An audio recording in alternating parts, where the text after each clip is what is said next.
আজকে এখন আমি 6 তলা উঠবো। তো চলেন দেখি। অনেক ভয় করে তাও উঠি, একমাত্র ভিডিও করার জন্য।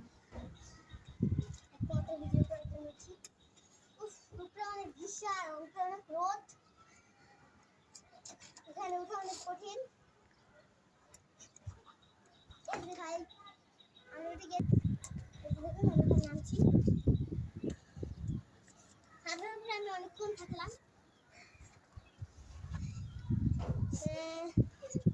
1 ঘন্টার মতো থাকছি। এই নাম তাড়াতাড়ি।